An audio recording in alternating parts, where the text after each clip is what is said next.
next Cosy Crime event. First of all, I just wanted to say a huge thank you to Baked for hosting us. I can see lots of you with delicious treats and drinks. It's making me very hungry, and they'll be available during the evening. Before we get started, just a quick reminder to pop your phones on silent if you can. And if you need anything else during the evening, just let myself or Christopher know. There's also facilities just behind this wall here if you need them. I think we're in for a fun evening from Michael Davies. So he's going to be talking all about his brand new crime novel, Murder by the Book. Michael is a writer who's made a name for himself in both fiction and theatre. He left behind a successful career in newspaper editing to pursue writing full-time. He's the author of Domino Island. You can see a few of his books on here. And also he's successful in writing plays like Rasputin's Mother, which won the Bristol Old Vic playwriting competition. In conversation with Michael this evening, we have Richard Howarth, who a few of you will know from our book club. I can see a few of you up there. Richard is an experienced journalist and interviewer with a passion for the world of literature and fiction. He has a very varied career and brings a wealth of experience to tonight's discussion. He's also the harshest critic we know, so you can be assured find someone else. That is a solid 10 out of 10. So that's everything from me. Enjoy the conversation, and I will see you later. Thank you. Well, thanks, Rebecca. Yeah, what a great place to be. Fantastic building, ideal for Cosy Crime, but I think so far people only come in here because they want to murder a brownie, not anything else. To get even started, Mike, where did you have your hair cut this afternoon?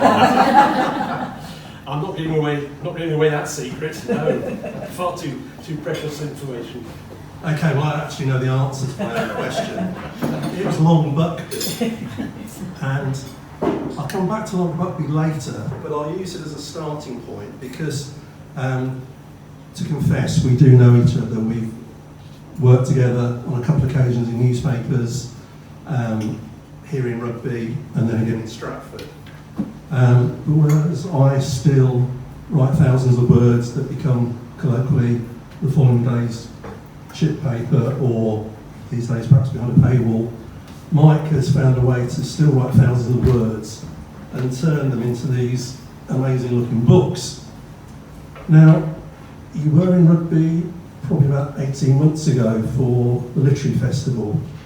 At that point, you were Michael Davies, thriller writer, and now you return to us as M.R.G. Davies, Cosy Crime writer. Can you just explain how that change happened and what's gone on in those 18 months? Oh gosh. Well, the change happened. The name change happened because it's a different genre, and the publishers, who are the same publishers, it's HarperCollins who publish both sets of novels, but the new ones, the Cosy Crime ones, are a different division of HarperCollins, a division called One More Chapter, who are fairly new and are what they call digitally led. So they publish on ebook first, and then the paperback follows about a week later in this particular case. And when I moved across from one division to another, I was passed from one division to another in the nicest possible way, because I had ideas for both the crime novels, but also other things that I wanted to talk to them about. And my editor for the thrillers said, actually, I'm not the right person to handle all of that, but I will introduce you to someone who is. And that was One More Chapter. And the publisher of One More Chapter then said, what do you want to write? And so I pitched a number of ideas to her, and she said, yeah, we really like this, the Bookshop one. Can we have 3, please? So I said, okay, how quickly do you want them? She said, how quickly can you write them? So I said, well, I mean, I write fairly quickly anyway. I said I could probably do 3 in a year. And she said, great, let's do that. So that 18 months we were talking about between Thin Ice coming out and now Murder by the Book coming out, has been writing 3 books. Last year was interesting. I was going to say, if the idea of going straight in with 3 books, was that, do you take that as a vote of confidence, or was it, how I'm going to write 3 books that quickly? No, it definitely felt like a vote of confidence. I mean, I don't know if you've got writers in the room. Okay. I mean, any writer will tell you that, particularly a major publisher like HarperCollins, asking for 3 books is, that's a vote of confidence. So I was delighted that they wanted them. I was a little daunted. I don't think I really understood what 3 in a year was going to mean. The previous ones, the thrillers, had both taken about 4 months to write each, which is where I got the calculation for 3 in a year. What I hadn't taken into account was all the other stuff that goes along with it. So writing it is one thing, then you can enter a whole process of edits, you get a structural edit. Do things work right? Is the story right? What do we need to cut? How can we improve it? So that's a whole bunch of work. Then you get copy and line edits, which is when people go through it with a red pencil and say, you've used that word twice in 2 paragraphs. Do you want to try something different? Or there's a comma missing here, or you put an exclamation mark, would a semicolon be better? That kind of, meticulous, small stuff. So there's at least 1, sometimes 2 or 3 rounds of that. There's discussions about covers, there's discussions about the blurbs that go on the back of covers, about biogs, all that kind of related stuff that I hadn't factored into that year of writing. So it actually crept above a year a little bit and was pretty intensive. So I don't think I'd do 3 in a year again. But just to go back to your other question about the name change, because of moving division and particularly because of changing genre from action thriller, really, with the earlier ones, to Cosy Crime, one more chapter said, so as not to confuse people approaching the novels, can we use a different name? And for a while we talked about possible pseudonyms. I was quite keen to hang on to my actual name in some form or other, and MRG are my actual initials. And so there was a bit of to and fro about that, and we eventually settled on MRG. But just to make them distinct from, I guess, because they're in a different genre. Okay.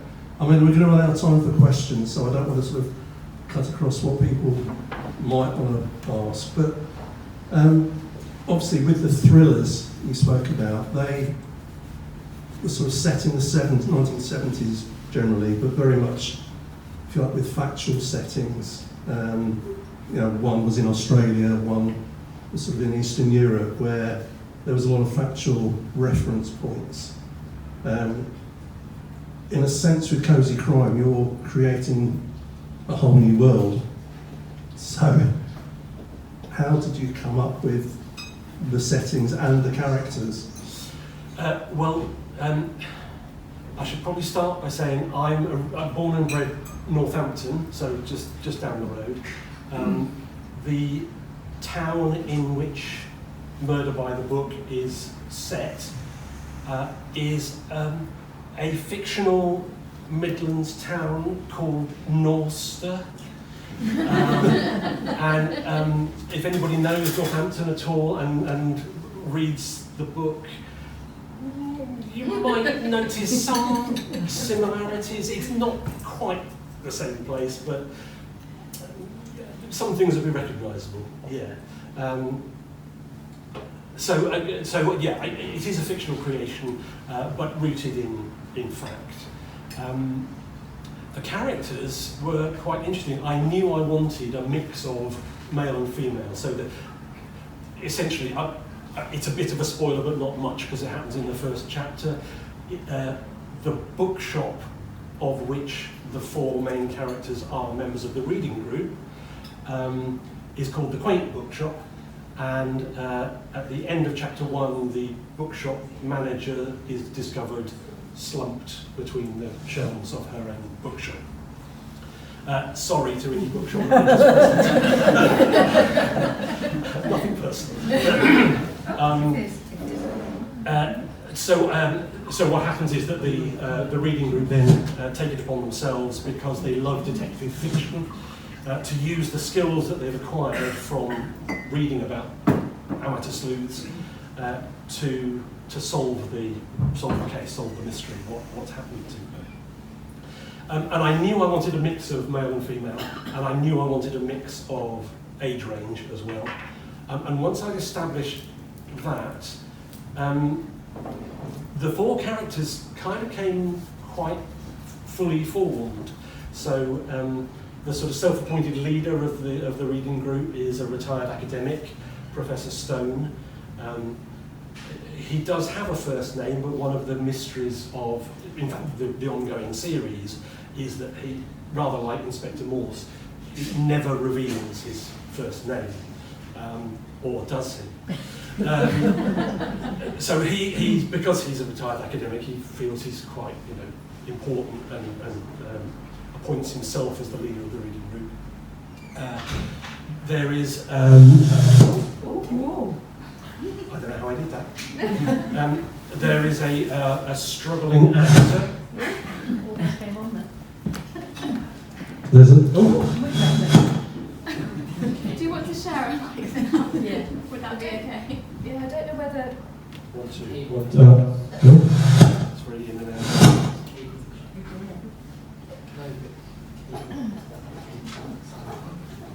Just whether to share now. Yeah. Is that better? Yes.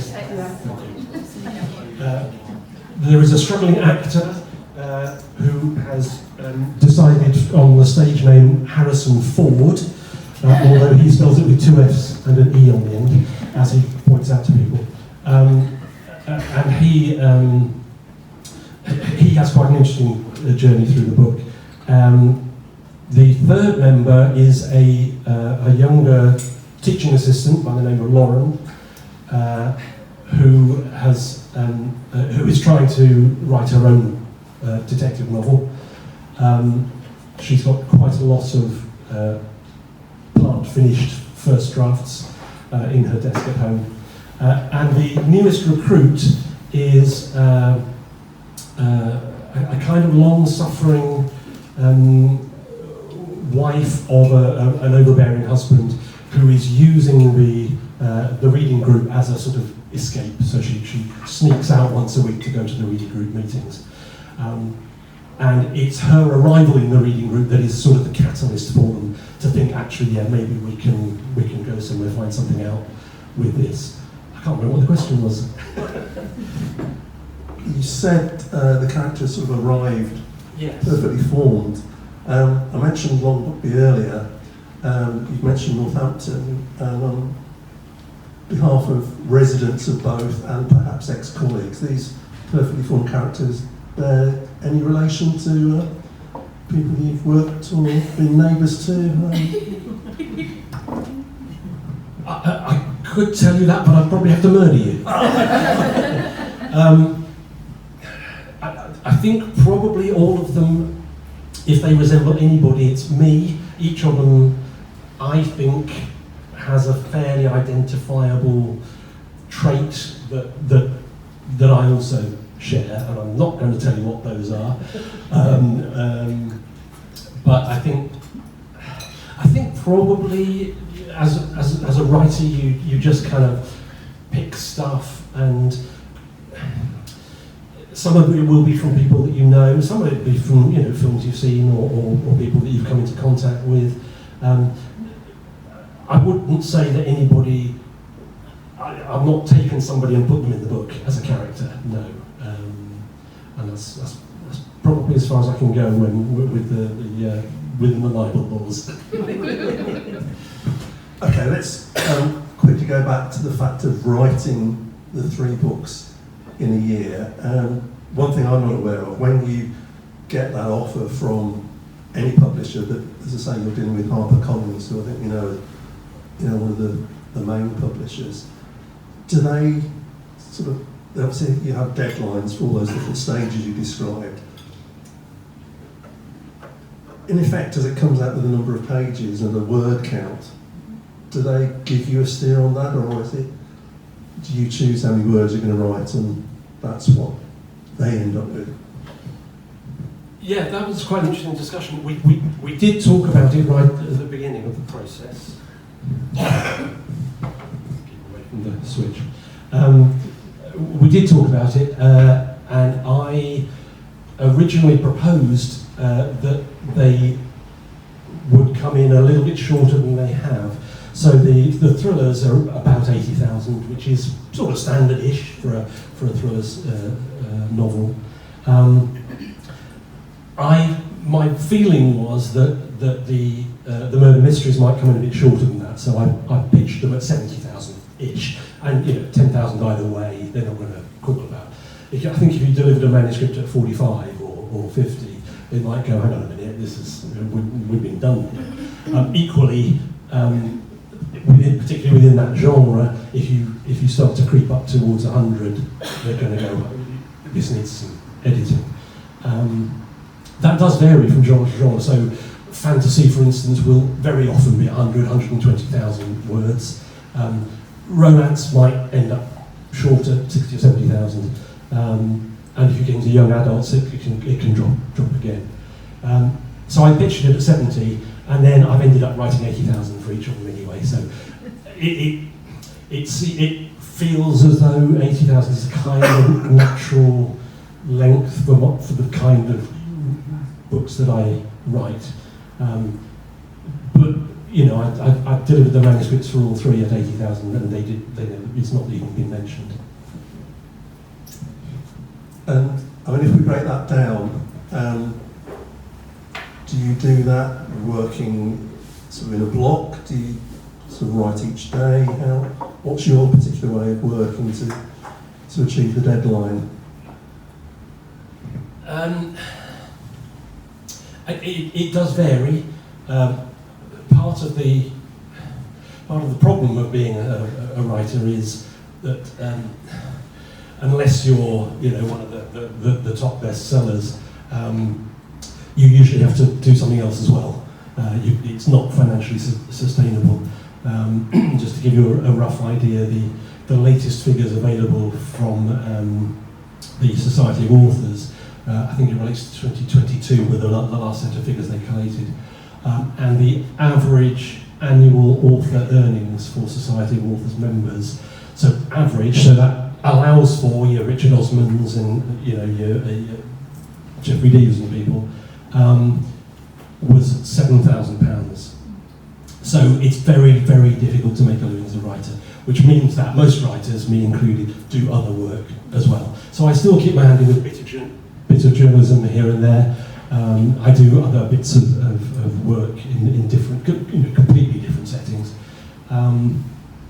But I am freelance, so that work is sort of sporadic. I might do a day or two a week on something else.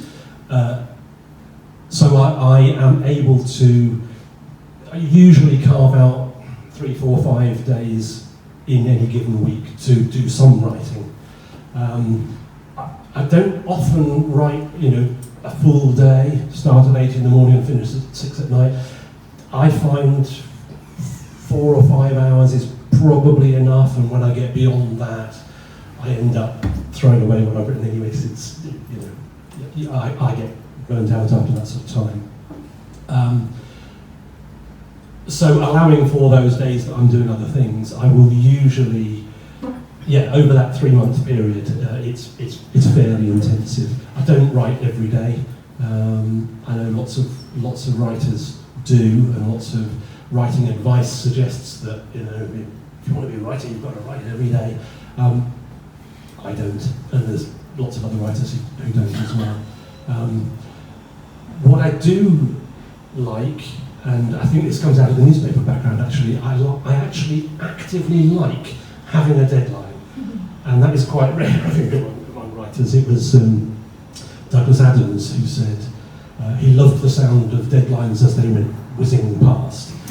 I'm not like that. I think that comes from the newspapers. You know, if you don't deliver something by the deadline, it doesn't go in the paper. And I'm quite strict with myself about not missing the deadline.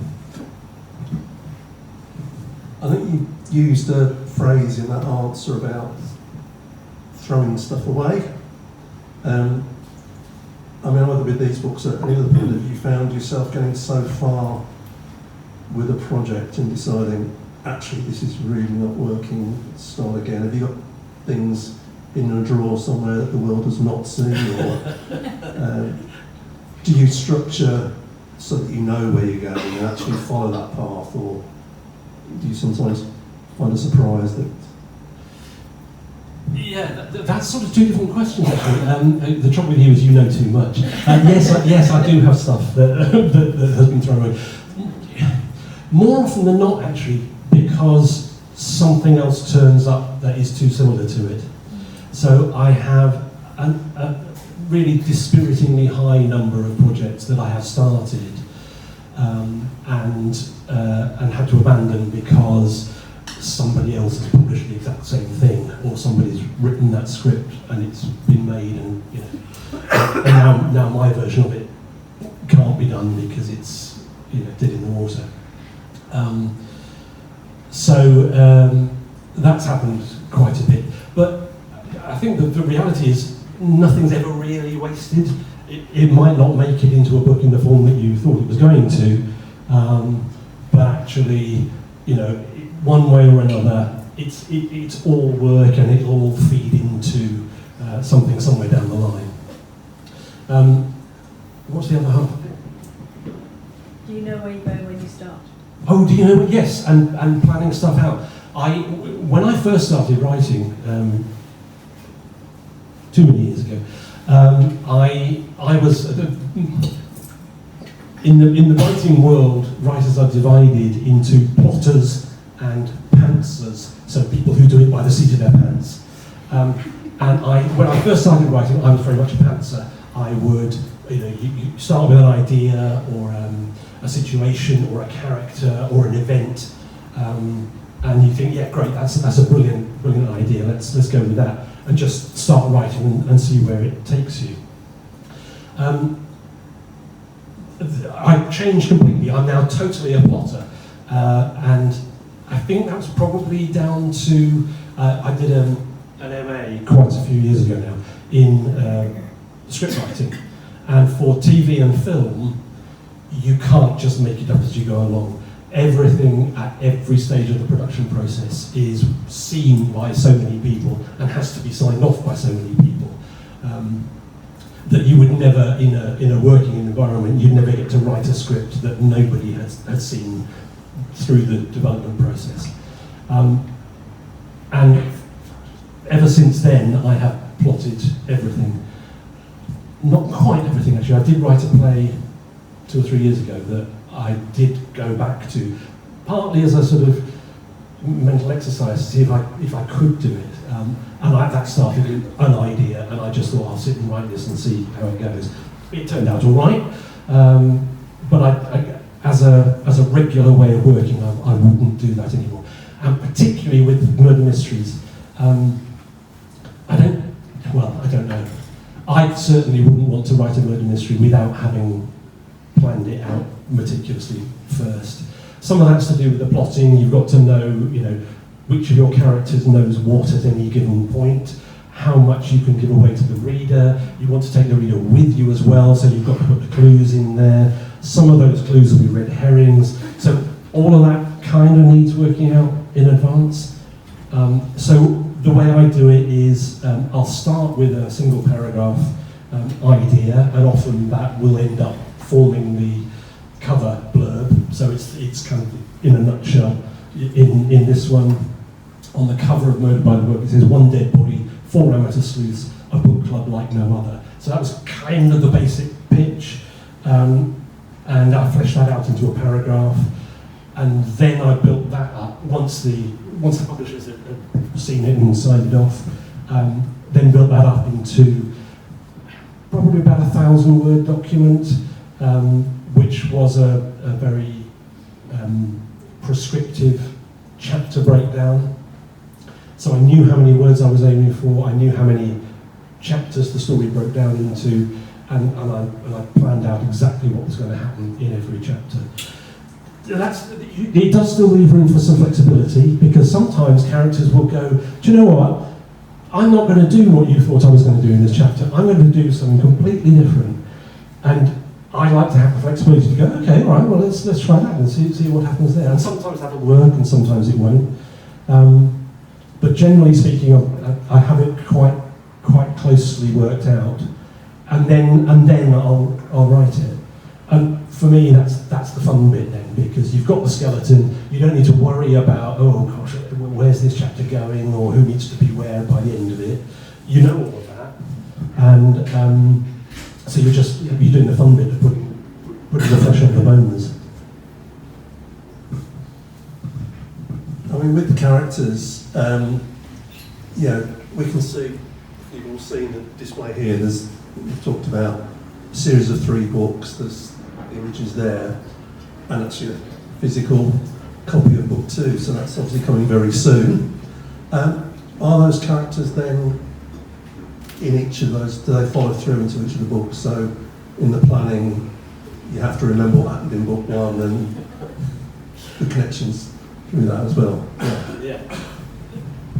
I suppose that's one of the advantages of doing 3 in quick succession. You're not having to think, well, what did I do with that character 2 years ago?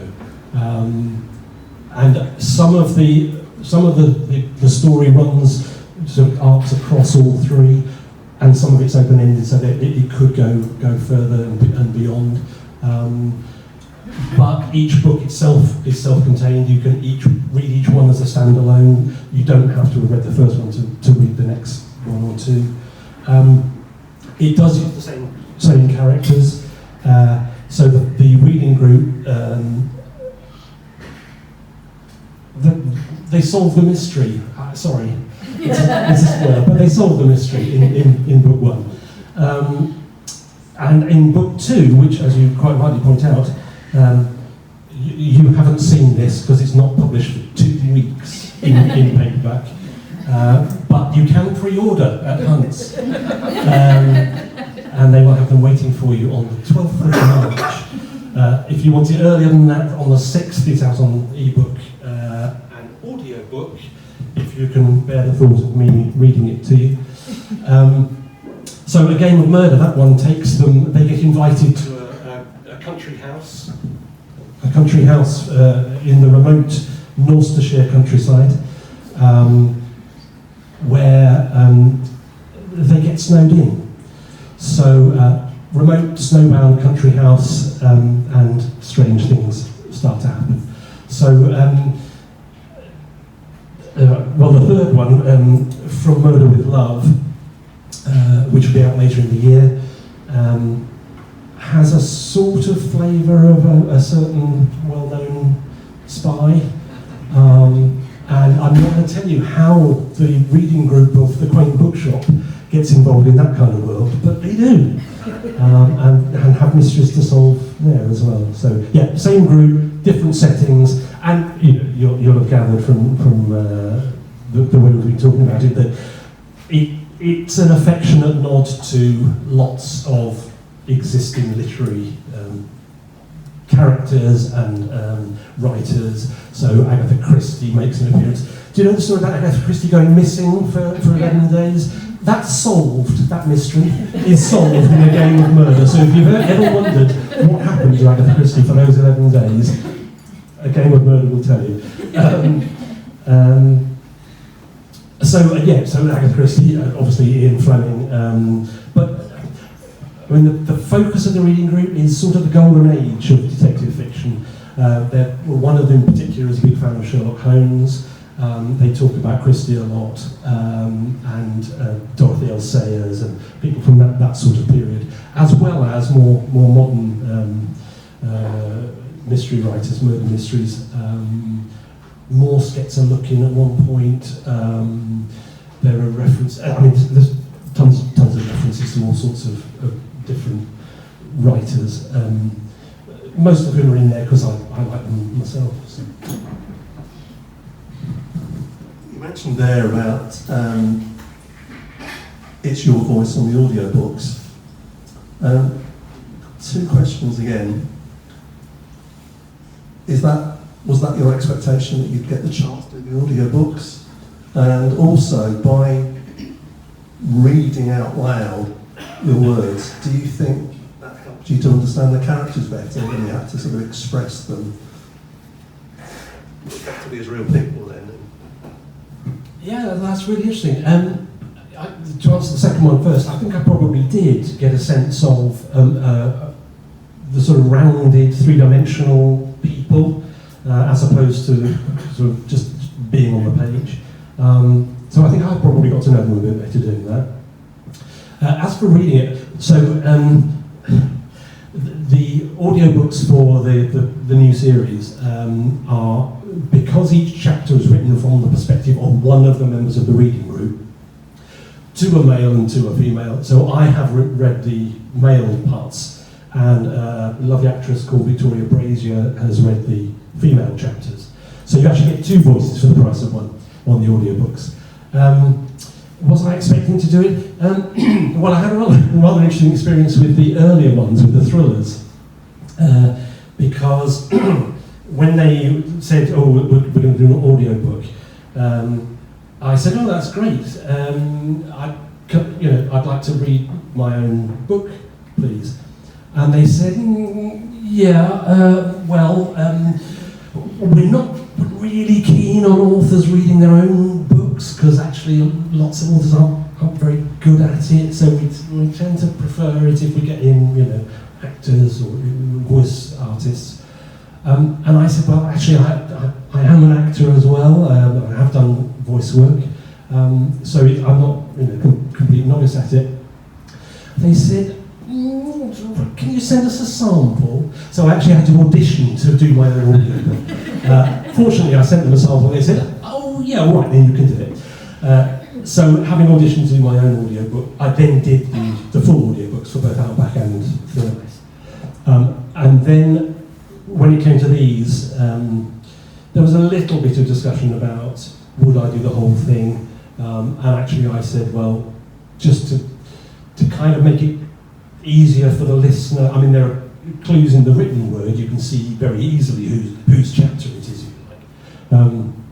But to help with the audio version, it made more sense to have a female voice doing the female chapters. So we split it up that way.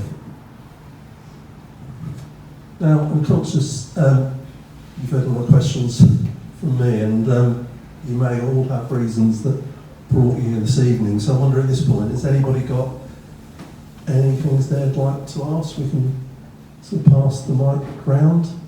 Anybody want to ask anything about the books or about the writing process?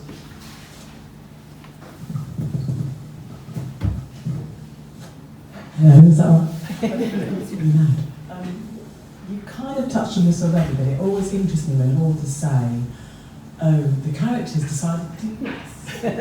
and I wondered, how does that actually work? You're writing away and then it's like another idea comes to you, or another idea in their voice, or how does that work? How do you decide, how do you go, oh, that's a really stupid idea? how do you address that?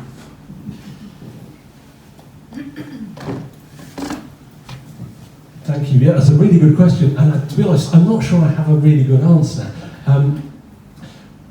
Just occasionally, if things are going really smoothly and you're rolling along and things are going nicely, that's usually a danger sign. But just occasionally, it will come almost in their voice, and you find yourself writing some piece of action, or sometimes it's a line of dialogue. And the character, will kind of say, do you know what, I wouldn't say that. I wouldn't say that. Or, I don't think that's the right thing for me to be doing at this point.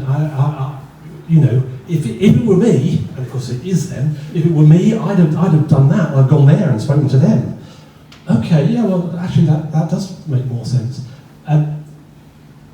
or conversely, no, you're wrong, I'm the author, this is what you're doing. That can happen too.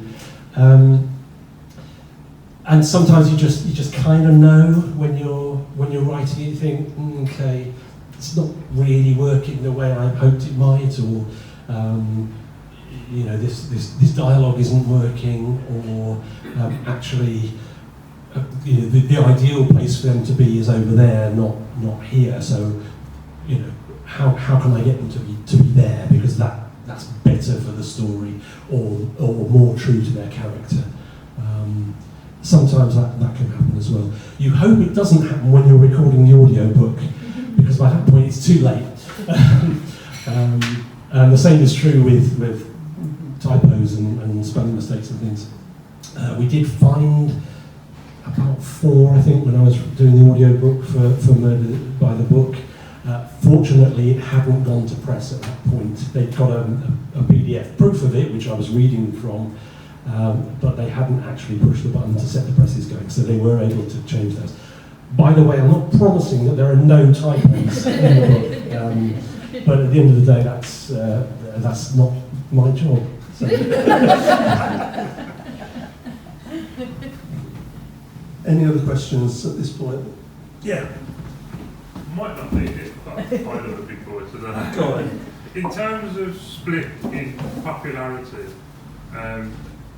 sort of with paperback, audio book and ebook, have you noticed any changes or in the sort of modern age kind of thing?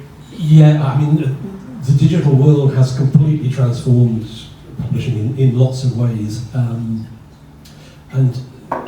there are obviously a huge number of ebooks being sold. When I first started writing, ebooks didn't exist. So just in sheer numbers terms, that's changed enormously. I don't know what's happened with Murder by the Book. It's too early to say. I haven't had any figures. It's been out 2 weeks. How long have you had it? A couple of weeks. Yeah. So it's a bit early to say. If you nobody here is going to need a copy of the ebook, are they? Because you've all got lovely physical ones to handle. If you did want to recommend it to friends on ebook, it's currently 99p as a special offer. Sign up for that, but only for a couple more days. So I don't know whether it's going to make a huge difference to that. One more chapter, as I said earlier, is digitally led. They call themselves. So they are promoting the ebook quite heavily. But having said that, they've also been fantastic about getting physical copies of the paperback into shops. And independent. I'm not just saying this because you're here, guys, but independent booksellers are your friend. They're certainly my friend. They're brilliant, and to have this kind of profile in a bookshop, it is worth. Well, I can't tell you what it's worth. It's brilliant, and obviously from an author's point of view, very rewarding too to see. I sat for 3 months, 4 months, hammering away at a keyboard, and I really do hammer when I'm typing. And to have that in your hand at the end of it is, it's a bit special. I'm not sure that really answered your question, did it? No, but it did. It's a good insight, thank you. Anybody else around the room? This end, anything? Oh, and at the back. I'll jump from the back. Having gone from thriller to cosy crime, which is obviously very popular at the moment, which do you prefer, and what genre? Are you going to do a different genre next? Move to sort of young crime, children crime? Which world shall I conquer next? It'll sound like a cop-out, but I genuinely don't have a preference between them. I love doing both.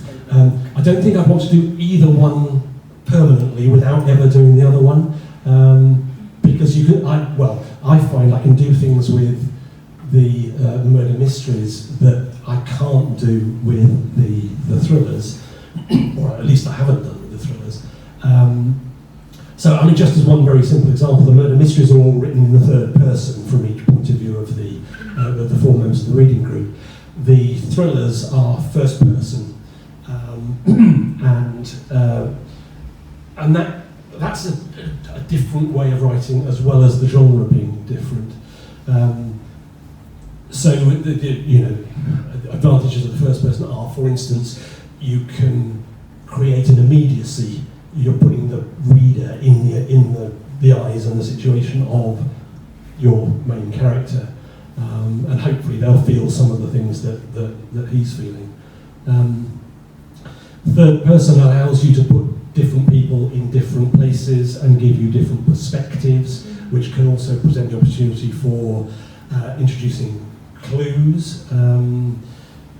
Although interestingly, some third person books stick with one character but keep it in the third person. She did this, she did that, she said this, which is a sort of halfway house between the two, I guess. As for what next, I mean, I've got more ideas for the Quaint Bookshop. We have yet to have that discussion with HarperCollins. I think obviously they'll want to see how these go, but so far the signs are promising, and such a fantastic turnout today is another very reassuring thing from an author's point of view. I'd love to go back to Bill Kemp, the protagonist of the thrillers. I think there's more mileage in him. Setting those in the 70s created some challenges. You can't look stuff up on Google, you can't use your mobile phone to call for help. I quite like those challenges, because they make you come up with other ways of getting out of trouble or resolving the situation. So that's quite fun. And I've got, I mean, like most writers, I guess, drawfuls of ideas of other things that you would like to write, and you have the opportunity to write. Choosing which ones to do is always interesting, and as I said earlier, it really helps when a publisher says, yeah, we'd like 3 of those, please. Okay, that's what I'm going to do next then, all right. And I'm really fortunate to have been in that position and not to have to go, okay, well, which of my ongoing projects shall I work on next? I do have an idea for a sort of vaguely, slightly futuristic sci-fi novel in a whole completely different world, but I need to do some convincing for somebody to take that one on. Watch this space. How many name changes would you have to go? Yeah, I've already got that worked out. Yeah, I was just going to ask, do you write one book at a time, or do you write them like in tandem? My head explodes enough trying to do one at a time.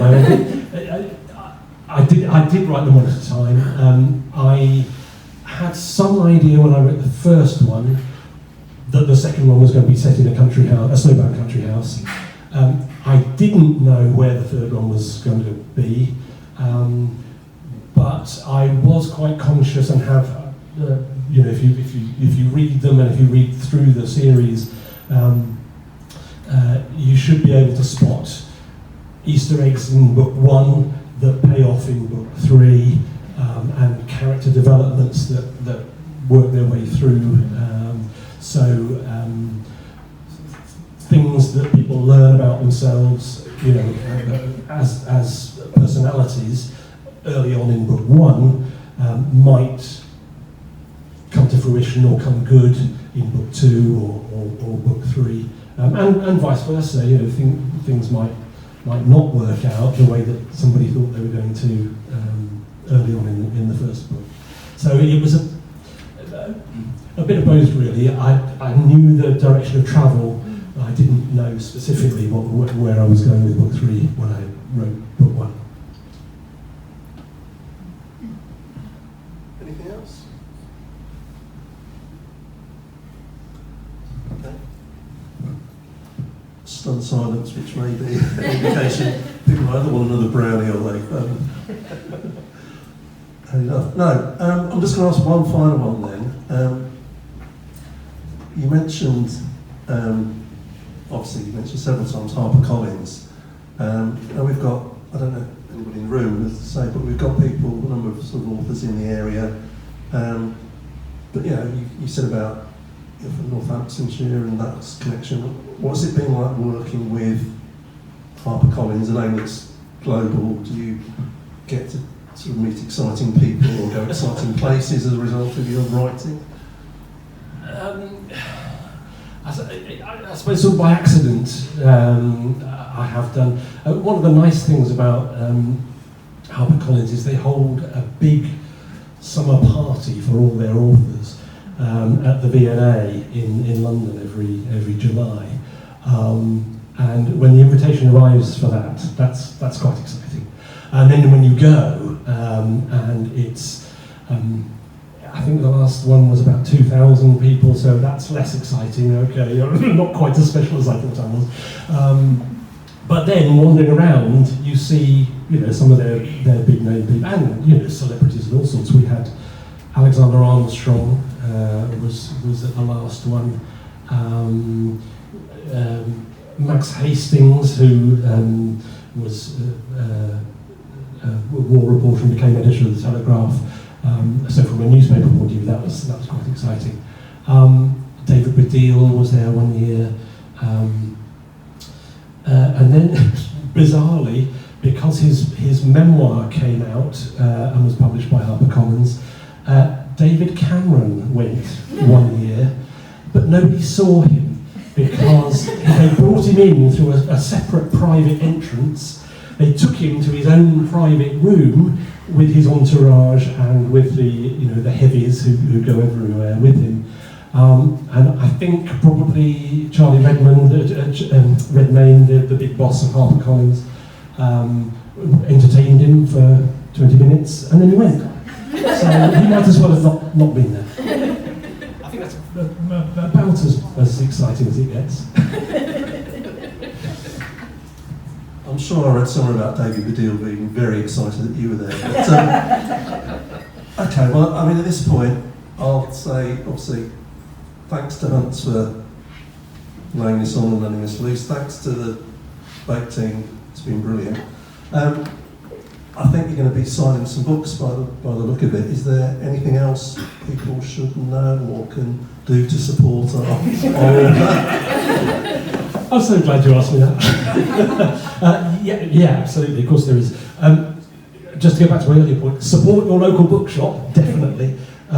In terms of the way you can help me specifically, as well as buying my books, thank you very much for doing that. But also, if you're interested and want to sort of keep following the journey, what happens next, what happens with these and the forthcoming books that are later in the year, sign up to my newsletter. There's a list just here. We'll probably bring it over here so you can sign up to it. I don't know whether anybody can confirm this. I read somewhere today that this very day, today, is National World Bookmark Day. Has anybody seen that? I don't know if that's true or not. Anyway, fortunately, we have some bookmarks too with the Cosy Crime Club on. So if you sign up to the newsletter, you can have one of those, just as a little enticement. It really does help. Word of mouth and people joining the journey is really important. Even for those of us lucky enough to be traditionally published, and also particularly in independent authors. It's readers who make or break writers and their work. So if you read it and you enjoy it, please review on Amazon, Goodreads, Waterstones. Sorry, I said the W word. Anywhere that carries book reviews, they really matter. They are incredibly valuable and very much appreciated. So yeah, review it, sign up to the newsletter, and come and say hello. Okay, I'll pass back to Rebecca. say thank you to everybody as well for coming this evening, and also a massive thank you to Baked for having us this evening. It's been lovely to be here tonight. It's a lovely space, and I hope you've all enjoyed it as much as we have. Also, a final thank you to Michael and Richard for such an engaging conversation, insightful interview. It's been a real treat having you here tonight. Pardon the pun. Before everybody heads off, we do have your pre-orders of books to collect if you pre-ordered one. If you haven't picked up a copy yet, we also have some additional copies for sale tonight if you wanted to grab one before you leave. And also, off the back of Michael's comment about reviews, you can leave a review with us. We do like to pop them around the shop, share them on our socials. So if you do want to come in, leave a review or drop us an email, then we'd love that too. But yeah, thank you so much for coming, for all your wonderful questions, and enjoy the rest of your evening. Thank you.